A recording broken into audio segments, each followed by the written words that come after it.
भारत और इसराइल गठजोड़ बहुत पुराना है। दोनों ममालिक एक दूसरे के मुआविन और मददगार भी हैं और एक दूसरे के गैर कानूनी और गैर इंसानी इकदामात की न सिर्फ हिमायत करते हैं बल्कि इंसानी हकूक की पामालियों में एक दूसरे की पैरवी भी करते हैं। इसराइल ने फलस्तीनियों और भारत ने कश्मीरियों की जिंदगी को अजीरन बनाया हुआ है और उनसे जीने के हुकूक छीन रखे हैं। फलस्तीन के खिलाफ जारी हालिया जारिहत में इसराइल अब तक तकरीबन 30,000 से जायद मजलूम और बेयारो मददगार फलस्तीनियों को शहीद कर चुका है और गजा की पट्टी, रफा और रमला में फलस्तीनियों की जायदादों को सफाए हस्ती से मिटा चुका है। मजलूम फलस्तीनियों के पास ना तो रहने को छत है, ना खुराक और ना ही अद्वियात। जालिम इस्राएली हुकूमत ने फलस्तीनियों पर जिंदगी के तमाम दरवाजे बंद कर दिए हैं। अपने फलस्तीनी भाइयों की हालत जार पर पाकिस्तान में शदीद रंजो गम पाया जाता है और हुकूमत पाकिस्तान ने अक़वाम आलम पर जोर दिया है कि वो फलस्तीन में जारी इसराइली जारिहत को फिलफौर बंद कराए। We endorse the statement of OIC strongly condemning the ongoing Israeli military aggression against Gaza and the expansion of indiscriminate attacks on the Rafah city.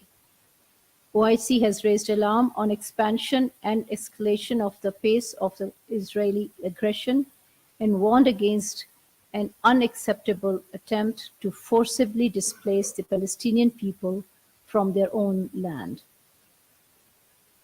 Israel's merciless onslaught against the 1.4 million displaced people in Rafah is a blatant defiance of the provisional measures outlined by the International Court of Justice in its interim order. Pakistan मसला कश्मीर का एक फरीक है और अपने कश्मीरी भाइयों के हुकूक के तहफ़्फ़ुज़ और उन्हें भारतीय इस्तेमार से आज़ादी दिलाने के लिए तमाम बैनुल-अक़वामी फोरम्स पर आवाज़ उठाता है। भारत जो कुछ कश्मीर में कर रहा है, पाकिस्तान को इस पर शदीद तशवीश है। इसराइल के नक्शे कदम पर चलते हुए भारत कश्मीर में न सिर्फ कत्लेआम कर रहा है, कश्मीरियों की इज्जतों को पामाल कर रहा है और उनकी जायदादों को तबाह कर रहा है। सियासी जमातों पर पाबंदियां आयद कर दी गई हैं और उनकी जायदादों पर भी कब्जा किया जा रहा है।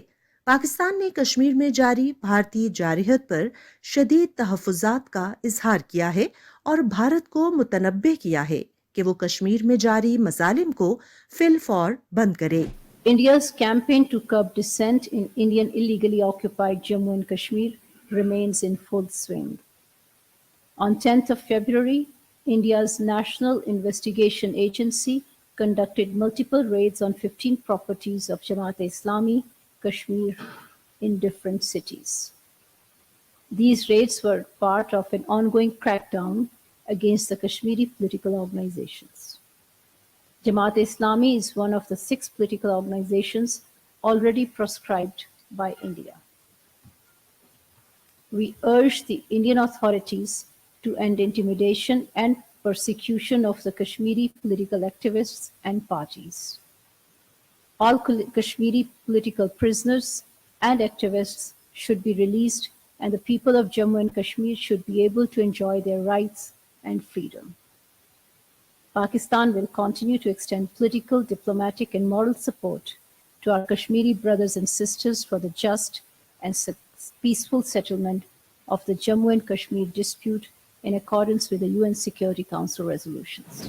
अक़वाम आलम को चाहिए कि वो इसराइल और भारत की रोज़ अफ़ज़ों बढ़ती हुई जारहाना और गैर इंसानी पॉलिसियों का नोटिस लें और कश्मीर और फ़लस्तीन के मज़लूम अवाम की दादरसी करें।